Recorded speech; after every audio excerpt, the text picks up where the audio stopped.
Hello, hello. How are you? It's good to have you here today. Welcome to the channel.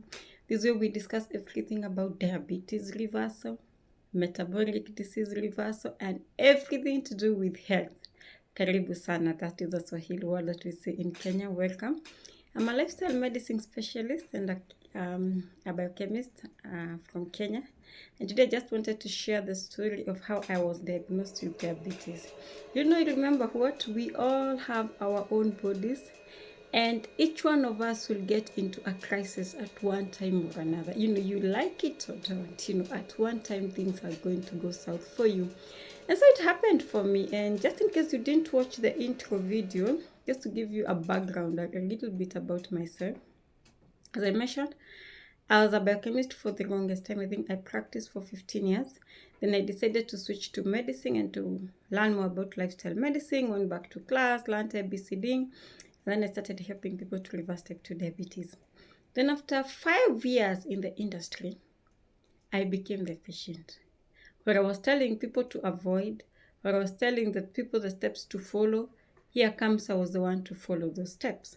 So it happened that last year at around August, I'm doing this video in June of 2026. So I'm talking about 2025 August. I started having some strange symptoms like getting tired, fatigue, some crazy kind of fatigue that was not there before. I started losing energy quite early in the day. Before then, I would have a crash like at around 4 p.m., 3 p.m., like late afternoon. But now I was having energy issues as from 11 a.m. And I couldn't tell where that was coming from because my weight was optimal. I had a very good diet. So I was ticking all the boxes of health when we tick them. I was exercising and such kind of stuff. But then initially I assumed it was because I just come from a traumatic event. I'd been involved in a road accident just earlier and it had taken me like 6 months to recover. So initially I assumed it is the trauma of a road accident, like the impact itself, because it was a head-on collision accident. So I knew the impact had done something to me. I knew taking 6 months to recover. I knew change of lifestyle. Now I didn't have my car and all these things that come about when you have to change your lifestyle. So I thought it was that trauma and that stress of dealing with insurance and all things that come around that was affecting me. And so you know how what you do when you're dealing with stress, with trauma, you exercise more, you go heavy on exercise, you take quite a protective diet. You talk with people, you share and you air out what is affecting you. That is what I was doing. But it didn't go away. So at around October, now it's August, September, October, I was like, it's actually getting worse. Now waking up in the morning is like work. And I was like, I've never had issues with energy in the morning. Never. Maybe if any time I ever found myself without energy in the morning, it is those times when I've gone without sleep for a long time or I've worked for a long time without taking some rest. So I was like, what's this? I decided to go to the hospital for a checkup. The doctor that I went to see is a doctor that I work with. He has referred many of his diabetes patients to me, so he knows me too well. And I think he treated me based on the way he knows me. He ordered some lab tests, which we did. But unfortunately, it came out negative for everything that we were suspecting. And he was like, I think, Shiro, you are fatigued. I think you're tired. Just take a break. And I was like, no. He was like, maybe you could be stressed up. I was like, I don't see where the stress could be coming. Although I admit I've gone through trauma, and I admit that, but I don't see where it could be coming from. So I decided to go and see somebody else. The next hospital that I went is someone else again who knows me too well. He's a doctor, and I was like, I explained my symptoms to him. He ordered some lab tests, ordered some investigations, and the results were like, negative for what he thought. So he was like, okay, go and have your thyroid checked. So now I go again to the laboratory for samples to be taken for checking of the functioning of my thyroid. Comes back, my thyroid functioning is normal. Then he's like, no, now we need to check your adrenal glands. And I was like, I think these tests are just so many. So I was like, I just ignored it. So I lived with those symptoms the whole month of October, November, and December. So January, now we're opening now 2026 January, and I was like, this is too much. Now I can't do life like this. So you know the way you start the year with a whole set of New Year goals, the New Years to do, the things to do, and you're like, you seem like you may not achieve any of that because of the way your body is feeling and the way you're showing up for yourself every day. So now I decided to go to a hospital where nobody knows me. Nobody knows what I do. And I went to this hospital that actually I'd never been. And the doctor ordered some lab tests and he told me I would like to have your blood sugar levels. And I was like, Doctor, I wish you would know.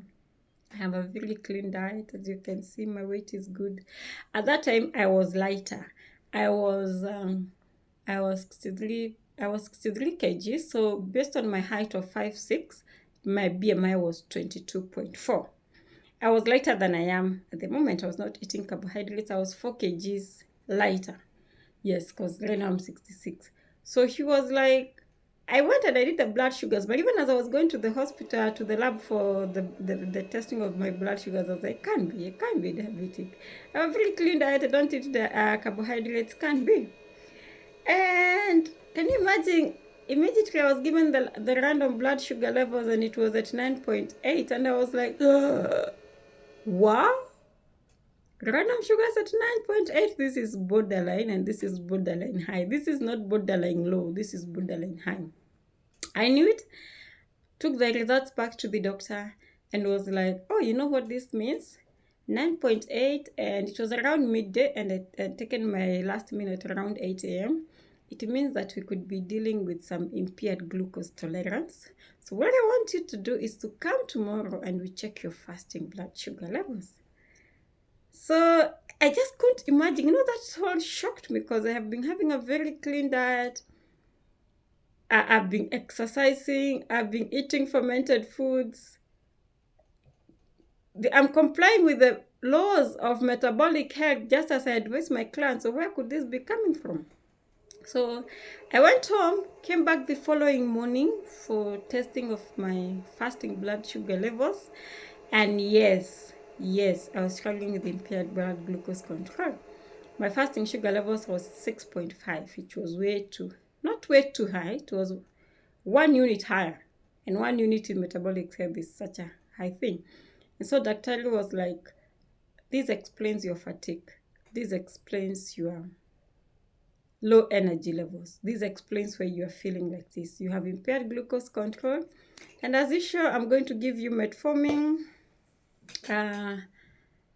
You take 500 mg of metformin twice in a day. So by the time you're doing a fasting blood sugar levels, he had already ordered a HbA1c and it was at 5.75. So yes, you know, of course, that means you're pre-diabetic. So that caught me by surprise because I had a very clean diet. My weight was okay. And I went home. I decided to do a lifestyle audit. You know, just like I do lifestyle audit for my clients. I couldn't see the places where I was missing the puzzle. I couldn't see where there were missing gaps. So that was on Wednesday. I decided to go and check a lifestyle medicine specialist on Thursday. And I was like, this is diabetes. What do you do when diabetes comes or metabolic health issues come? You reverse them, yeah? And I was like, I will not do it by myself because it's clear that I need help. If it came to me, yet I know what needs to be done. It means I need support for this. So I first went to somebody again now who knows me. And I called him and I told him, you know what? Your friend has been diagnosed with diabetes. It's pre-diabetes, but impaired glucose control is impaired glucose control. It doesn't matter the name that you want to give it. And I was like, oh, good thing for you, Shiro, you know what to do. And I was like, you're telling me I know what to do? If I knew what to do, I would have done it. I need your help. I need to sit down with you and, you know. So I was expecting this person to give me what I normally give to my patients. You know, that support, that talking to you every day. So when I met him the following day, he's just telling me, Leah, you know what to do. You know what needs to be done. And I'm like, shit, if I knew what needs to be done, I would have prevented it from coming my way. So I discovered it's not going to help me much. So the following week, I decided, you know what? Just like I went to see a doctor who doesn't know what I do for a living. So they suspected impaired glucose control as a first line. Where the other two places that I'd gone, one had suspected blood sugar issues. Let me go to someone who can help me reverse this, and they don't know me, they don't know what I do for a living. I think that is what is going to save me for now. So that is what I did.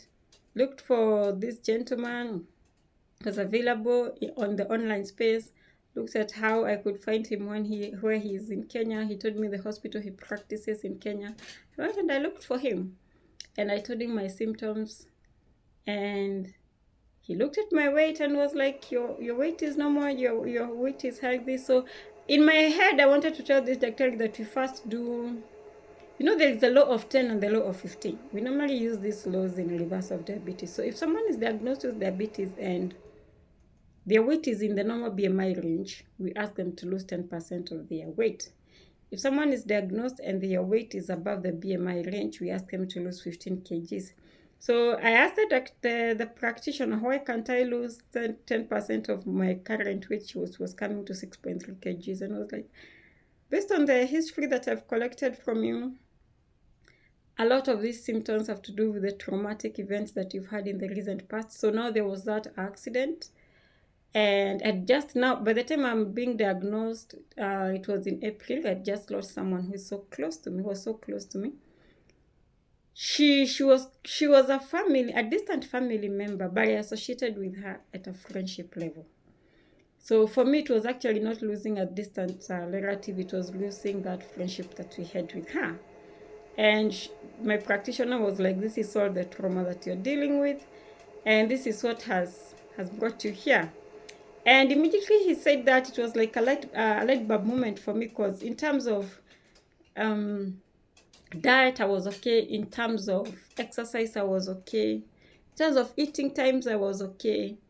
And it was like, now this is what we have to deal with at the moment.